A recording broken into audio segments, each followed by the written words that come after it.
On today's Winning Cures Everything, we are talking about week number 12. We've only got one left. So we're going to make the most of it. We're going to preview this thing. We're going to talk about the biggest brands, etc. We're going to talk about some coach firings, and I'm going to discuss the midweek action for this week. So let's go ahead and jump into this bad boy. Can you believe it? It's football. I've been watching it for 40 years. Are you kidding me? You're listening to Winning Cures Everything. Game day, baby. Wake up or get out. Here's your host, A confident young man, a superb athlete. Gary Seegers. Welcome in, Winning Cures Everything. I am your host, Gary Seegers. Of course, you can follow me Instagram, TikTok, at GaryWCE. I am also on Twitter at Winning Cures. That's it. I'll get all these straight one of these days. You know what to do. Subscribe to the channel, like the video. We would certainly appreciate that. I say we, but it's really me. You guys know by this point, this is a one-man operation. I do all this thing by myself on this channel. So, would certainly appreciate you guys liking, subscribing, commenting, etc.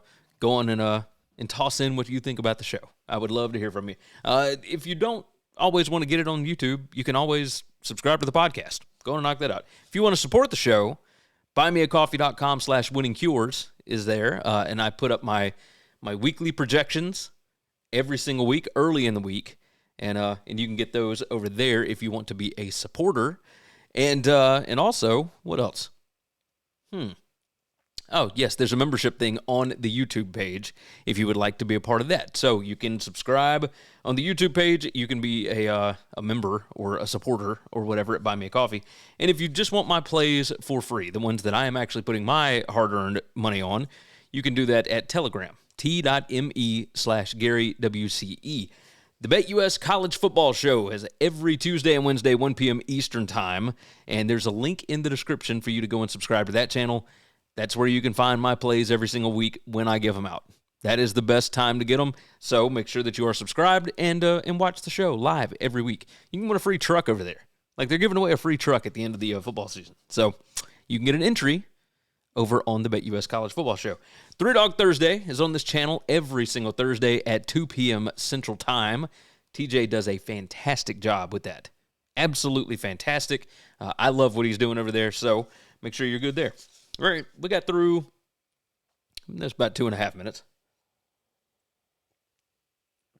Drink my coffee, and let's dive into the first topic of the day, which would be Mississippi State fired head coach Zach Arnett. Now, this was not a huge surprise because things have not gone well there. Obviously, they've been working with a backup quarterback, Mike Wright, who transferred in from Vanderbilt in the offseason. But I've talked about this on the reaction show with Matt Huey multiple times, right?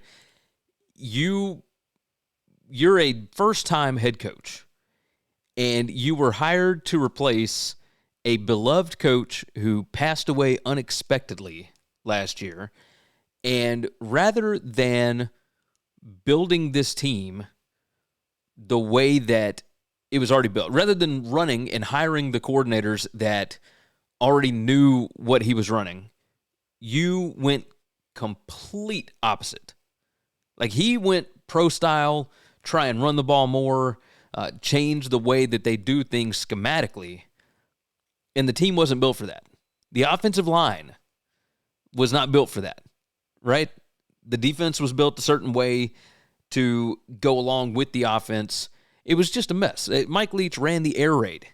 Zach Arnett wanted to bring in an offensive coach, the App State offensive coordinator, that went pro style. Like, this was just, and if you're going to do that, you better have all the security in the world from your bosses. And he obviously did not have that because he was still, I think the buyout for him was $4 million, and there's an offset clause.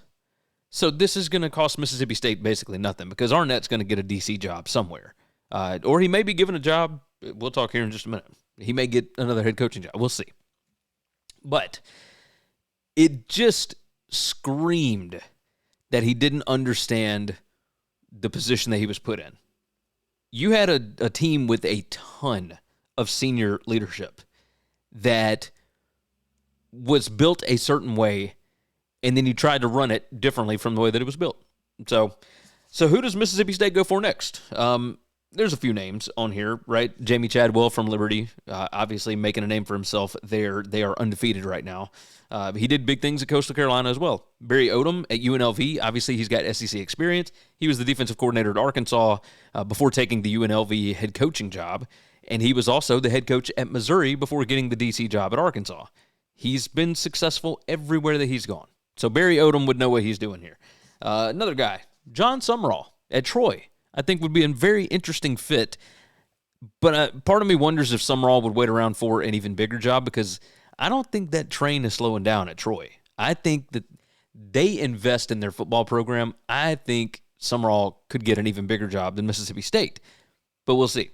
Bill Clark, former UAB coach, he was, I won't say a finalist for this job once upon a time, but he did interview, and they did like the interview from everything that I've heard. So he's looking to get back in the game after having back surgery a couple of years ago. So, I mean, maybe Bill Clark. I mean, potentially they go the coordinator route. Maybe there is somebody out there that, coaches in the SEC right now. I don't know who that might be. Or maybe a Big Ten coordinator, something like that would be willing to come down and take the Mississippi State job. Once upon a time, that was Joe Moorhead. Didn't work out. Maybe that soured them on it, but they've got a new AD in place and whatnot that didn't have to go through all that, so we'll see. I think you have to call Dan Mullen and see if he's interested in coming back. He was successful there. He knows the landscape. He knows how to recruit there. He doesn't have to go crazy on the recruiting. He knows all the JUCO guys to get in touch with. He understands you're not going to win a bunch of those recruiting battles, so you don't have to really push super hard for some of it, but you're going to win some of them, right? So I think Dan Mullen would be the dude. Outside of that, I think my next choice would probably be Barry Odom, because he knows the SEC. So that's where I would go with that. Just my guess. Next on the board, San Diego State coach Brady Hoke has announced that he is going to retire at the end of this season. I don't believe that this was a retirement. San Diego State has been an absolute mess. They have declined every single year under Hoke. And yeah, it makes sense that he would quote-unquote retire. Save face. But now, if you're San Diego State, what do you do? Because everything has been on the Rocky Long tree for a long time. Rocky Long got fed up with whatever was going on there, and he left his head coaching position to go and be a defensive coordinator. Like he's the DC at Syracuse right now, but he's kind of just been doing whatever. I'm very curious about all of it. I don't have any idea where they go. I mean, potentially Zach Arnett, now that he's fired, if they want to stay on that Rocky Long tree, Zach Arnett is one of those. He runs that 3-3-5. He is very successful with it. Not so much in the SEC, but obviously things are different here than they are in the Mountain West. The Mountain West landscape is changing significantly. So that's something to pay attention to, right? Something to pay attention to is what does the Mountain West look like? Are they going to bring in Oregon State and Washington State? How are the dynamics going to change in that conference? So something to pay attention to. They have obviously invested in their football program. They got the new Snapdragon Stadium. Everything looks nice. Very curious. If they stay with that Rocky Long tree, Tony White, the defensive coordinator at Nebraska, that's a potential guy. Kurt Maddox, I don't think you can sell people on the job that he's doing right now, because that defense has been putrid this year so far. So I'm not sure what they end up doing. My gut instinct would say that they are going to do something to kind of shift the narrative into a more offensive-minded team that's more fun. That way they can fill up that stadium, because they built Snapdragon Stadium, and nobody wants to go out and watch this team play. And I don't blame them. But, I don't know. I'm very confused at what direction they're going to end up going here. The next on the board, and we won't spend long on this one, Penn State fired their offensive coordinator, Mike Yurcich. Now, you can look at that Michigan game, and you can say, okay, that defense got run on 30-some-odd straight times. Michigan didn't have to attempt to pass, like, for the last 75% of that ball game. So are we going to blame that on the offense, or are we going to blame it on the defense? And you can blame it on the defense if you want to, but the defense did a pretty decent job of holding. It's not like they gave up 40-some-odd points like they did last year. They did a pretty decent job at slowing down the run. I think Michigan went that route because they knew that they wouldn't have to take any risks with throwing the ball because Penn State's offense was never going to score. And yes, they put up a touchdown. I get it. But I get why James Franklin made the choice that he did. Drew Aller, this is his second year in the system. You're supposed to be ready at this point, and it is quite obvious that he was not. He was not ready at all. So what do you do to change up the offensive scheme? Do you want to change the offensive scheme, or do you just want somebody that's better at teaching or coaching quarterbacks that can also run like a pro-style system? Because obviously in the Big Ten, you want to be able to run the ball.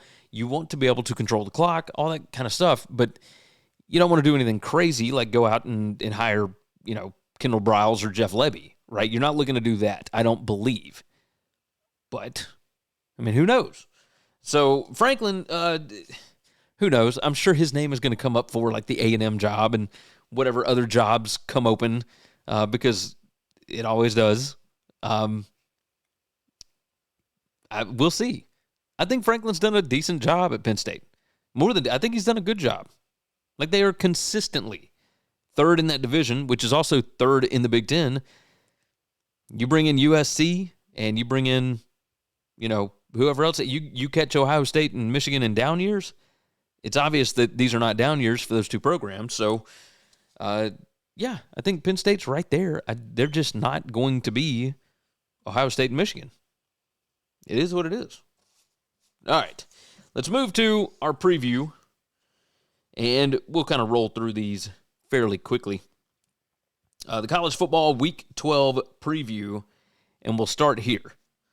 The biggest brand games. What games are going to have the highest ratings this week?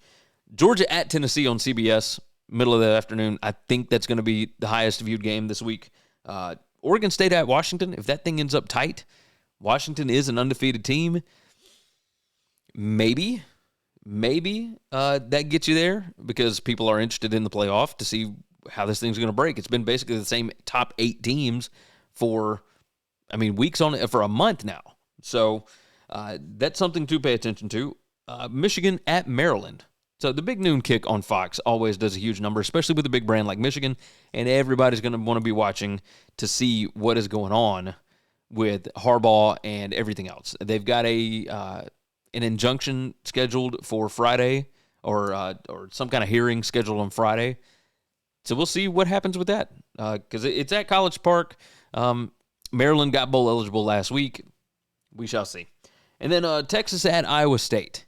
Night game on Fox. I imagine that one's going to do some numbers because I think it's only an 8-point spread. Iowa State has typically had success against Texas. We'll see what Matt Campbell has up his sleeve this time. If this thing ends up close, there's going to be a lot of people watching Texas, for sure. The most interesting storylines to watch this week, the Pac-12 race. Obviously, you want to see what goes on with Washington and Oregon State. In Corvallis, that is again, nightmare fuel for Washington. Not a good spot for them. But they could still lose that game and go to the Pac-12 title game. They get Washington State next week. Oregon State gets Oregon next week. Oregon State, if they win this one and the Oregon game, they would be in the Pac-12 title game. How wild is that? Absolutely crazy. The Big 12 race. That's the other one that I'm looking for this week. Oklahoma State against Houston. If Oklahoma State loses this game, they are no longer in the front seat to make it to the Big 12 title game. I think tiebreaker-wise, it would go back to Texas and Oklahoma, so long as Texas wins. This Big 12 race is crazy. Kansas State's up there somewhere. Kansas lost last week. I mean, they're down 2 quarterbacks, so they're down to their third string. I mean, that Big 12 race is going to be absolutely nuts. Absolutely nuts. SEC already wrapped up. Maybe we'll see what happens with the Big Ten East. But right now, I mean, I think the most interesting storylines are the conference races. We've only got 2 weeks left in the regular season. Everything's kind of held serve. Where are the upsets going to come from? That's what we're looking for this week. Where are the upsets in college football this year? We hadn't seen any big ones. Yet. I don't think we're going to get any in the SEC this week unless Tennessee just decides to show out. Maybe they laid an egg against Missouri on purpose. We'll see. We will see. The most exciting games or the closest score. I've only got 2 on here. Dealing with the baby this morning. Didn't have a ton of time to put into these notes. But I do have a lot of most to gain and all that kind of stuff. So the most exciting games, NC State and Virginia Tech. I think that could go either way. I don't think NC State lost that much with MJ Morris. UNLV and Air Force. I think that's going to be super tight. Super, super tight. And then Oregon State, Washington goes without saying. I think it's going to be super exciting and really close. I think it's going to be close. Oregon State's favored right now by like a point. So the most to gain and the most to lose this week, SMU and Memphis. Both of them still fighting for an AAC championship berth. That's going to be pretty wild. If SMU wins, they are in prime position because UTSA and Tulane are the other 2 undefeated AAC teams, and they play each other next week. So if SMU ends up, is it next week? Yeah, next week, Thanksgiving week. So if SMU finishes undefeated in the AAC, they're playing the winner of UTSA and Tulane. That's what they're doing. So big one there. And Memphis still has an outside shot. They've got the 1 loss to Tulane. We got to see what happens, right? Got to see what happens there. There's so many teams in that conference that Memphis would have a tiebreaker over SMU. Who would have the tiebreaker over UTSA? Because UTSA didn't play Memphis or SMU. What happens, right? I mean, what are the tiebreakers? It's going to be wild. Arkansas State and Texas State. Arkansas State has 5 wins on the season. They are looking to get bowl eligible for Butch Jones. Arkansas State's got a lot to play for. Texas State, they've already gotten bowl eligible. Doesn't matter at this point for G.J. Kinney. Illinois and Iowa. Illinois trying to make it to a bowl game. They are sitting at 5-5. Iowa, on the other side, they are trying to get to the Big Ten championship game. So both of them have quite a bit to play for. Marshall and South Alabama, both of those teams are sitting on 5 wins. Can you believe South Alabama only has 5 wins on the season? Just gross. I hate that for Kane Womack, but he's going to be fine. They're going to do big things there. Washington and Oregon State goes without saying. There's a lot on the line there. Nebraska and Wisconsin, both of them are 5-5. Wisconsin is like a 6.5 point favorite here, something like that, 6 point favorite. I'm shocked at that. Now I know Nebraska's got a bunch of injuries, but so does Nebraska. I mean, so does Wisconsin. Excuse me, Wisconsin's got a bunch of injuries, but so does Nebraska. Whatever, they both got a bunch of injuries, but they're both 5-5. They're both trying to get to a bowl game in the first year for their respective head coaches. Syracuse and Georgia Tech, both are 5-5, both trying to make it to a bowl game.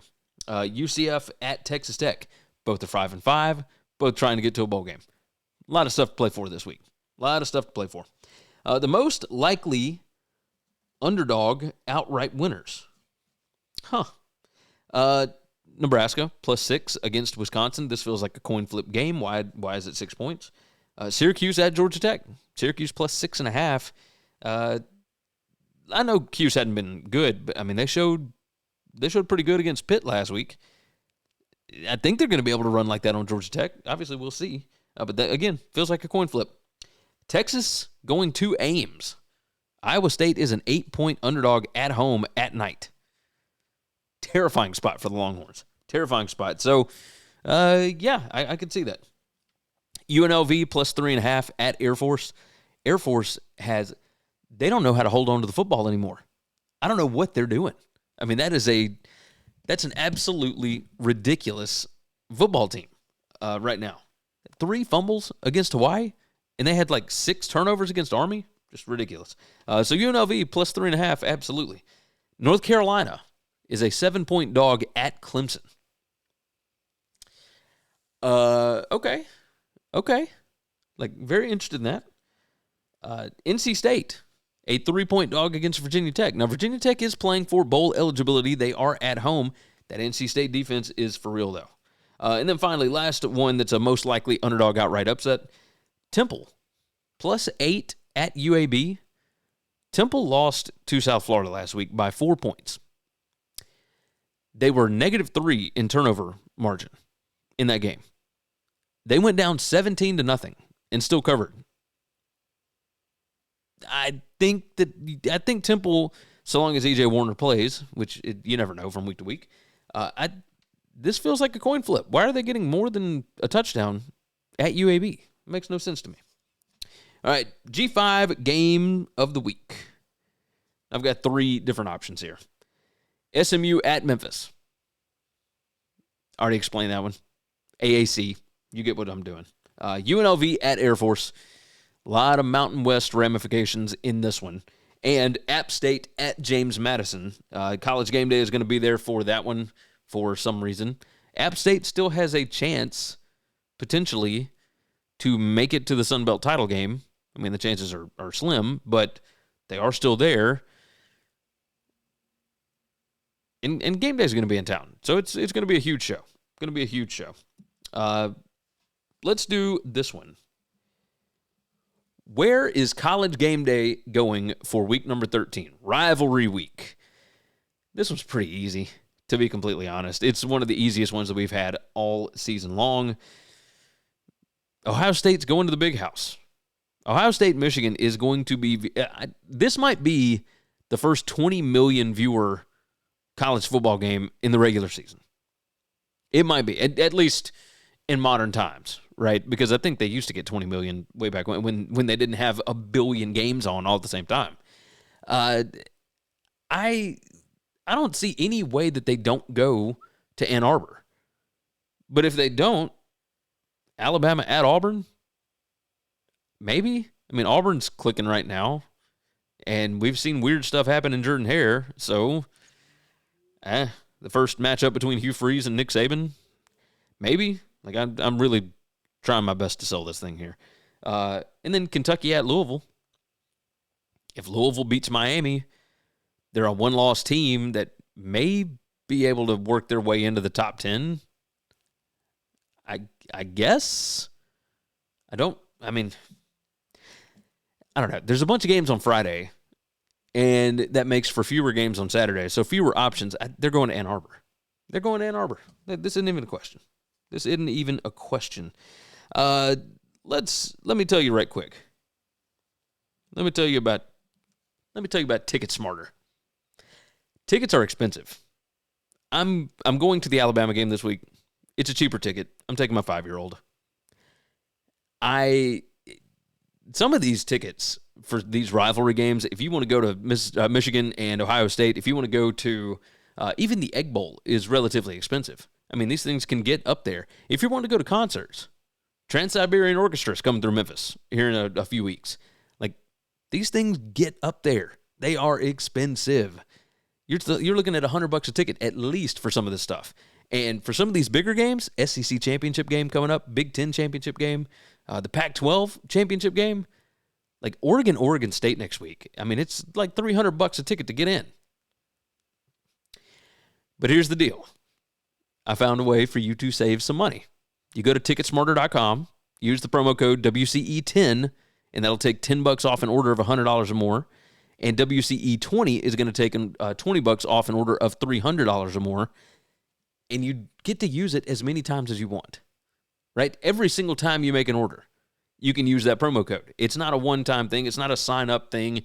It's just every time you order from TicketSmarter, put in that promo code, WCE10 or WCE20, WCE20, WCE10, and it's going to save you some money on your tickets. So they treat us well. They're going to treat you well. So make sure and think smarter, TicketSmarter. All right, the college football viewing guide for week number 12. And let's go on and pull this thing up here so that you can see what I'm looking at. And I suppose I could. There we go. All right, so the week 12 viewing guide. We'll toss it on the screen here. Okay, we're going to start on Tuesday night. And my game on Tuesday night is going to be at 6 p.m. on ESPN2, Toledo at Bowling Green. That is an awesome rivalry. It's a lot of fun. Toledo has not had the game yet where they, where they lose when they're not supposed to. They're relatively big favorites here. So, yeah, this one I think could get interesting. So that's the one that I will have on my main screen. Obviously, you see behind me here, back over on that side, over there, right there. I forget how these things work. Over there, I've got 3 screens, so it works out well for me. But regardless, switching back over. Western Michigan, Northern Illinois is going to be interesting, I think. Western Michigan playing a lot better. Akron at Eastern Michigan. These are 2 bad football teams. Joe Moorhead doing his best, but man, when they lost DJ Irons, it was rough.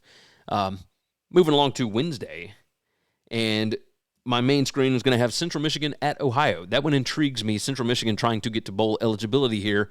Ohio has not played as well, even with Curtis Rourke back. So very, very curious about that one. Buffalo at Miami of Ohio.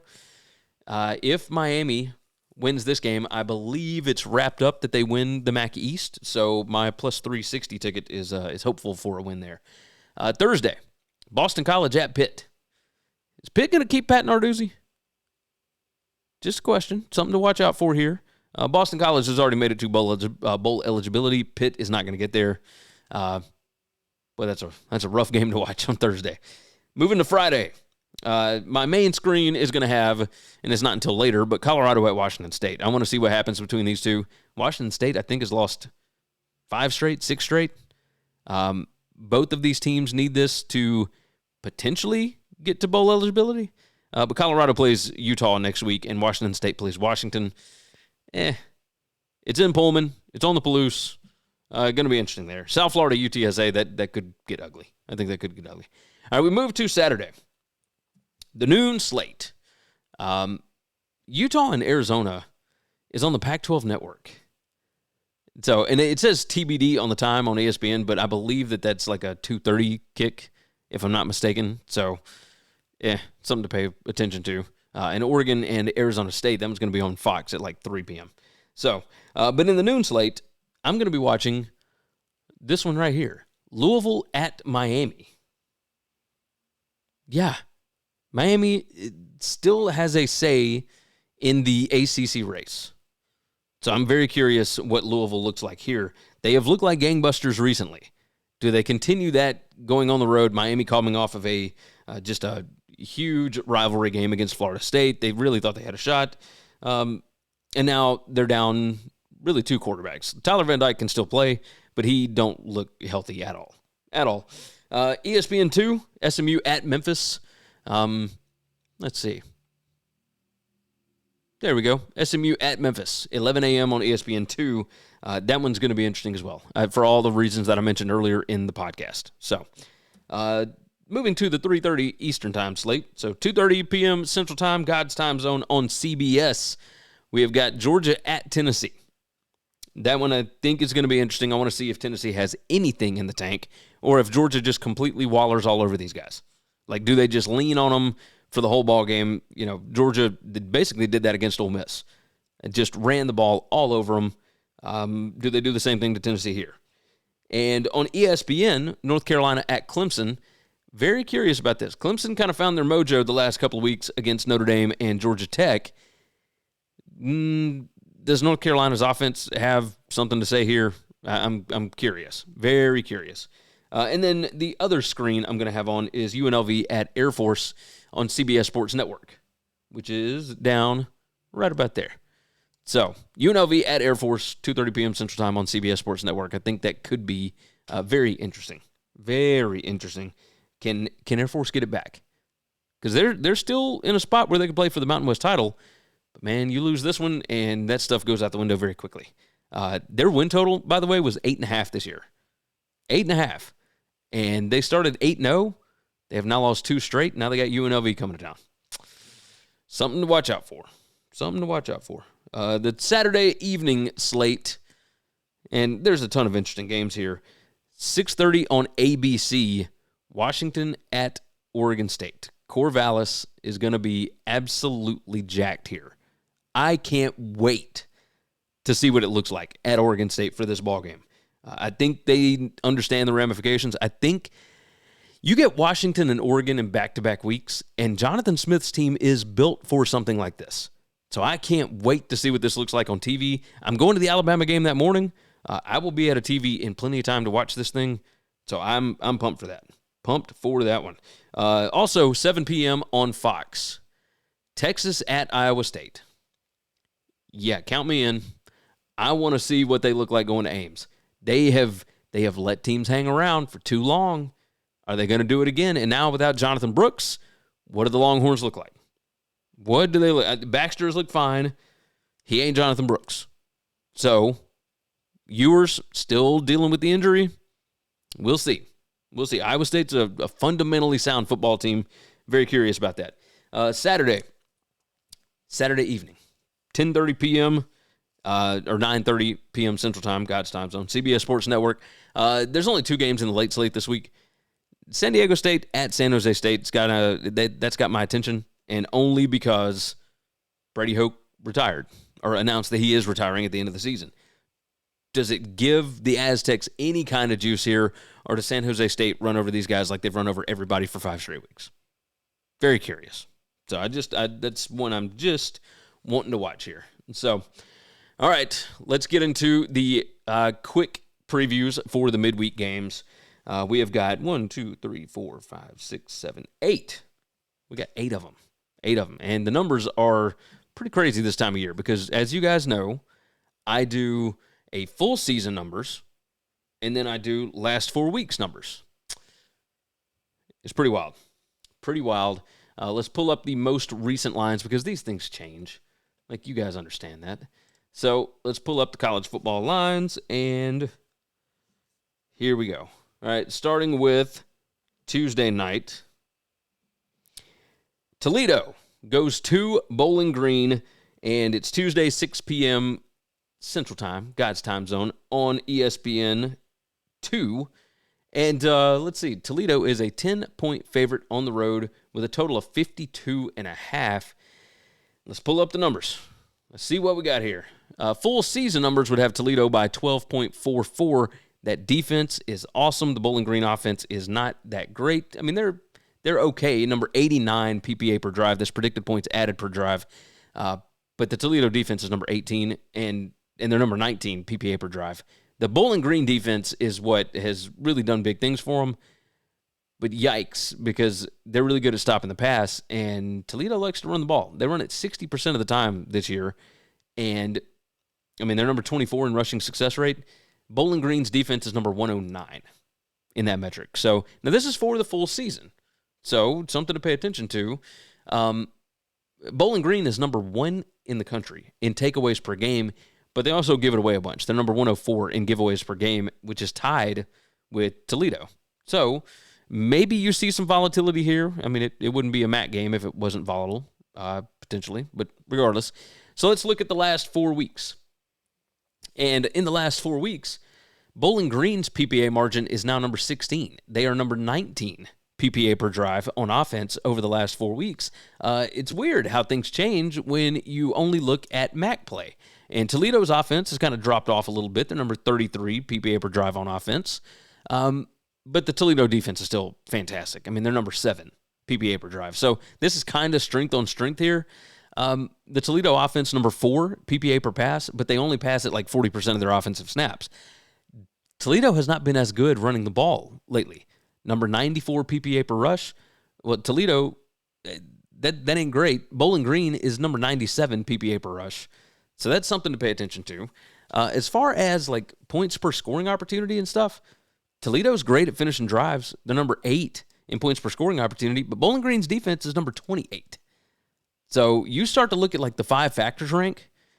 Bowling Green has a raw 5 factors rank edge in this. They're number 9 and Toledo is number 12. Now, when you toss in talent rank, Toledo is now number 23, and Bowling Green is number 40. I mean, Toledo's got a massive talent advantage here, just huge.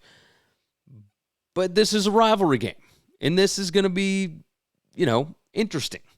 Toledo's strength of schedule is putrid. I mean, just terrible. Bowling Green's is different, but that's because, Bowling Green has played Michigan and Georgia Tech and whatnot. If I'm going to lean a certain way, you guys know I don't trust Toledo for nothing, so I'm going to take Bowling Green plus the 10 here. I don't feel great about it because Toledo has made me look foolish the last 2 weeks, but yeah, that's the way that I'm going to roll there. Bowling Green plus the 10. Now we move over to another Tuesday night game. Western Michigan heads to Northern Illinois. This one is 6 p.m. Tuesday night on ESPNU. And let's pull up the numbers here. The latest number here is Northern Illinois favored by 5 with a total of 54.5 on this one over at BetUS. So let's look at these numbers. Full season. Now, my power rating would have Northern Illinois by 5.2, somewhere around there, up here at the top. Statistically, the numbers would have Northern Illinois by 4 for the full season. You start to look through some of this, and these teams are fairly evenly matched. Like, Western Michigan has been much better than I anticipated for this year. However, they're number 64 PPA per drive on offense, number 78 on defense. Northern Illinois is number 69 on offense, number 48 on defense per drive. So, the issue, I think, is how do they match up? And Western Michigan, for the season, likes to run the ball a lot more, and they're pretty good at it. Northern Illinois cannot stop the run. They're number 105 PPA per rush to Western Michigan's number 68 on offense. Western Michigan doesn't turn the ball over. They're number 32 in turnover margin. But Northern Illinois doesn't beat themselves with penalties. They're number 28, while Western Michigan is number 120 on that. The 5 factors kind of go both ways. When you include talent, Northern Illinois has got a massive advantage here. But let's pull up the last 4 weeks and see what we got here. And Western Michigan has been playing better over the past 4 weeks. They would hold a slight edge here, and that's the way that I'm going to go on this one. I know it's a little crazy. Western Michigan on the road, and me taking another road dog, which the first was not a road dog. They're a home dog, but regardless. Western Michigan, I think, like Northern Illinois, just doesn't cover as a home favorite. Like, they're terrible at covering as a home favorite. Even if they win by a field goal, they don't cover here. I think this one could get crazy, like really crazy. Over the past 4 weeks, you look at this 5 factors plus talent rank, and Western Michigan is playing just significantly better in the fundamental aspects of the game. So, yeah, I'm going to have to go with Western Michigan on this. I mean, it makes all the sense in the world. Give me Western Michigan plus the 5 on Tuesday night. Next on the board. And I got to start moving a little faster on this. Move a little faster.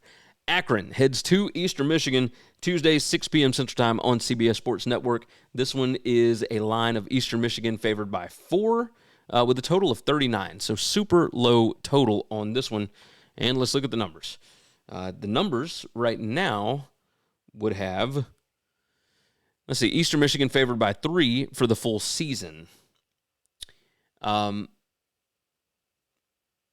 Akron has figured some things out as of late. I like Joe Moorhead. The defense has been just a complete surprise. And if DJ Irons had not gotten injured in the middle of the year, I think that they would be even better than they are right now because the offense has been atrocious. Number 131 PPA per drive on offense for the full season, but the defense is number 32. Eastern Michigan, their offense is atrocious. Their defense is number 74, so middle of the road. Nothing too crazy. As far as turnover margin, that skews Eastern Michigan. Penalties per game, that leans a little bit Eastern Michigan. You start looking at red zone conversion percentage, etc. Those lean Eastern Michigan as well. There's a reason why they're favored, but my power rating has Eastern Michigan by about 2 points. Let's look over the last 4 weeks. We'll do full screen for this, and that would have Akron favored in this spot. because Eastern Michigan's defense has fallen off. Big part of it is how bad they've been against the pass. But you just look overall, defense per drive, they're number 105. That's not great. Like, predicted points added per drive, they aren't doing a good job of stopping teams. This is a bad game. As far as 5 factors plus talent goes, number 129 against number 126 over the past 4 weeks. I mean, that's just atrocious. Absolutely atrocious. Eastern Michigan, points per scoring opportunity, they're number 115. Their defense is number 115. Well, Akron's offense can't finish drives either. They're number 117. On the other side, points per scoring opportunity, Eastern Michigan on offense, they're number 15, but Akron's defense is number 100. So there's an advantage there. The issue, though, is that Eastern Michigan is number 119 in scoring opportunities per game. They average 4 drives per game over the last 4 games that get into the opponent's 40-yard line. I mean, that is just wild. So if I have to go a certain way here, I'm going to take Akron. Like, I think that these are 2 really good coaches, right? 2 really good coaches, but one has been playing significantly better than the other. Eastern Michigan just looked like a shell of itself last week against Toledo. Now, that's a lot different. Coming home, even a field goal loss gets me an Akron cover. Yeah, I don't think there's anything too crazy about taking underdogs in Maction, right? All right, we move on, and we go to Wednesday. Central Michigan heads to Ohio, 6 p.m. on ESPNU, and let's see, the number right now, Ohio favored by 10. Good gracious. That's a lot of points here. But it makes sense. Let's look at the numbers. And the total is 46 on this one right now at BetUS right now. So, PPA margin, full season, Ohio is number 27. Big part of that is because their defense has been awesome. They're number 5 PPA per drive, just raw stats on defense. The offense has not been great. They can still throw the ball, but they have not been able to run it. Central Michigan's defense is terrible full season. Number 131 PPA per drive on the full season. But look at Ohio's defense. Number 33 PPA per pass allowed. Number 1 PPA per rush allowed. They're number 8 in rushing success rate. They are number 6 in standard downs PPA. Like, this defense for Ohio has been awesome. Ohio has an advantage in turnover margin. They have an advantage in points per play. They have, penalties per game advantage. I mean, everything skews Ohio. When you look at the 5 factors rank, number 36 to number 90 in favor of Ohio. You look at 5 factors plus talent, number 69 to number 108. That skews Ohio's way. But, again, that's for the full season. Let's look over the last 4. It's got Ohio minus 8.9. Now, Central Michigan needs this game to get to a bowl game. Ohio, I think, is still trying to win the MAC East. Now, they need some help. They need Miami of Ohio to get beat. But this one's at home. Central Michigan last week looked fairly decent for a bit against Western Michigan and then gave up 17 unanswered in the fourth quarter. I think Ohio's going to come out with their hair on fire a little bit. My power rating on this has Ohio minus 11. Yeah, I'm going to take the favorite, which taking favorites in action just feels like a fool's errand, but it is what it is. I'll take Ohio minus the 10. Next on the board for Wednesday evening, Buffalo heads to Miami of Ohio, and the Redhawks are a 9-point favorite right now, total of 41 on that. It's Wednesday, 6 p.m. on ESPN2, and let's look at some numbers here. Yeah, full season stats, I've got it right on the number. Miami minus 9.08. PPA margin, Miami is number 40. Buffalo is number 109. Yeah, it's my projected total is right there next to it as well, 42.76. I mean, just ridiculous. Like right on the number. And now this is full season stats though. So you start looking through this Miami of Ohio defense is pretty awesome. Buffalo is pretty balanced as far as their offense. It's 50-50 pass to run. What I'm surprised about is Miami of Ohio is number 114 in offensive line yards allowed. They are number 122 in stuff rate. But it doesn't look like Buffalo can take advantage of that. So, like they're bad at stuff rate. They're bad at offensive line yards allowed, and yet they're number 40 in PPA per rush on the season. They're number 38 PPA per pass, even though they're number 74 in passing success rate. It's nuts. When you look at points per play margin, like that's a big deal. Miami of Ohio is number 5 in net explosiveness on the season, and number 126 for Buffalo. It's gonna be wild. Let's look at the last 4 weeks here. Over the last 4 weeks, it would have Miami minus 5.43. Buffalo has put themselves in position to be competitive in these games.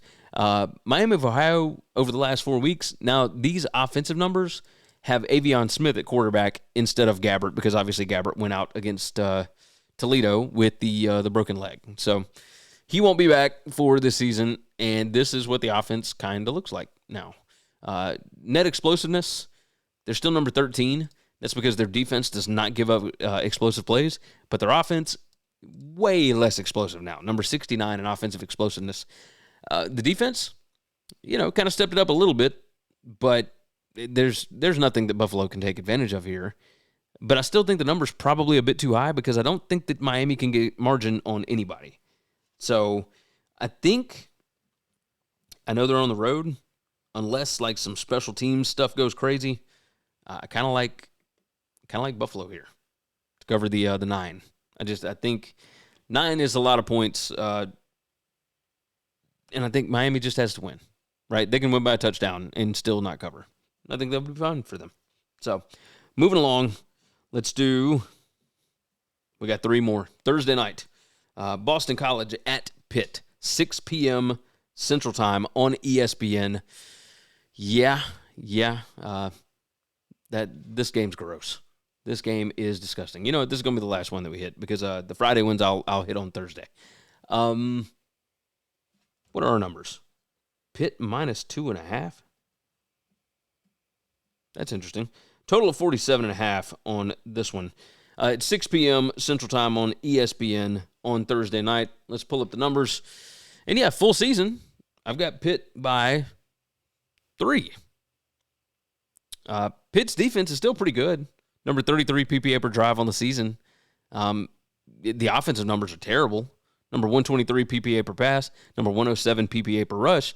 They don't get a bunch of scoring opportunities per game because they can't drive it down the field. And even when they do get down there, they're number 98 in scoring or points per scoring opportunity.